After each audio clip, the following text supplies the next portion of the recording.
Professional BS programme ఇది కేవలం degree కాదు, మీ ఫ్యూచర్ కెరీర్ కి డైరెక్ట్ గేట్వే. పూర్తి వివరాలకు వెంటనే స్క్రీన్ పై కనిపిస్తున్న నంబర్స్ కి కాల్ చేయండి.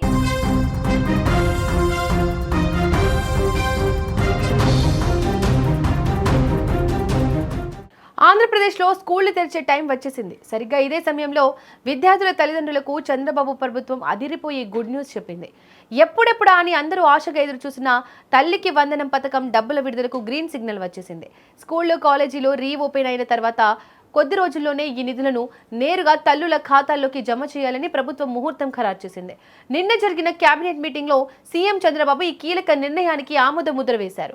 కొత్త విద్యా సంవత్సరం ప్రారంభంలోనే చేతికి డబ్బులు అందుతుండడంతో పేరెంట్స్ ఫుల్ హ్యాపీగా ఉన్నారు. ముఖ్యమంత్రి చంద్రబాబు నాయుడు అధ్యక్షతన జరిగిన మంత్రివర్గ సమావేశంలో ఈ పథకం అమలుపై సుదీర్ఘంగా చర్చించారు. విద్యార్థుల చదువులకు ఎలాంటి ఇబ్బందులు రాకూడదనే ఉద్దేశంతోనే విద్యా సంవత్సరం మొదట్లోనే ఆర్థిక సాయం అందించాలని నిర్ణయం తీసుకున్నారు. ఈ విద్యా సంవత్సరంలో మొదటి మెగా పేరెంట్స్ టీచర్స్ మీటింగ్ నిర్వహించే లోపే ఈ ప్రక్రియను పూర్తి చేయాలని అధికారులకు స్పష్టమైన ఆదేశాలు వెళ్లాయి. జూన్ నెలలోనే లేదా జూలై మొదటి వారంలోనే ఈ డబ్బులు అకౌంట్లో పడే అవకాశం స్పష్టంగా కనిపిస్తోంది. సాధారణంగా వేసవి సెలవుల తర్వాత స్కూళ్లు తెరిచేటప్పుడు తల్లిదండ్రులకు ఖర్చులు భారీగా ఉంటాయి. పిల్లలకు కొత్త పుస్తకాలు, బ్యాగులు, యూనిఫామ్స్ కొనాల్సి ఉంటుంది. ప్రైవేట్ స్కూళ్లలో చదివే పిల్లల ఫీజులు భారం కూడా ఈ సమయంలోనే ఎక్కువగా ఉంటుంది. ఈ ఇబ్బందులన్నీ గమనించిన ఏపీ ప్రభుత్వం విద్యార్థుల కుటుంబాలకు అండగా నిలవాలని భావించింది. అందుకే ఎలాంటి ఆలస్యం లేకుండా జూన్ నెలలోనే నిధులు విడుదల చేయాలని రెడీ అయ్యింది. ప్రభుత్వ నిర్ణయంతో పేరెంట్స్ కు పెద్ద ఊరట లభించినట్లయింది.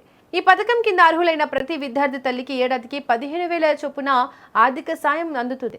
1 నుంచి ఇంటర్మీడియట్ వరకు చదువుతున్న విద్యార్థులందరికీ ఈ పథకాన్ని వర్తింపచేస్తున్నారు. ఇందులో స్కూల్స్, మానిక్యులర్ సదుపాయాలు, నిర్వహణ ఖర్చుల కోసం 2,000 మినహాయించుకుంటారు. మిగిలిన 13,000 నగదును నేరుగా విద్యార్థుల తల్లుల బ్యాంక్ ఖాతాల్లో జమ చేస్తారు.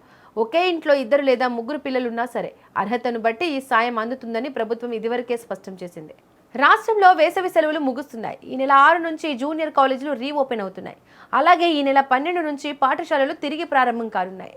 క్లాసులు స్టార్ట్ అయిన వెంటనే ఈ పథకానికి సంబంధించిన లబ్ధిదారుల జాబితాను అధికారులు స్క్రీనింగ్ చేయనున్నారు. ఎలాంటి అవకతవకలు లేకుండా అర్హులైన ప్రతి ఒక్కరికి న్యాయం జరిగేలా పకడ్బందీగా ఏర్పాట్లు చేస్తున్నారు.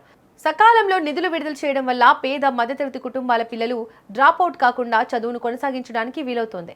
గతంలో పథకాల అమలులో జరిగిన ఆలస్యాలను దృష్టిలో ఉంచుకొని ఈసారి విద్యా సంవత్సరం ప్రారంభంలోనే నిధులు ఇవ్వాలని చంద్రబాబు సర్కార్ భావించడం విశేషం.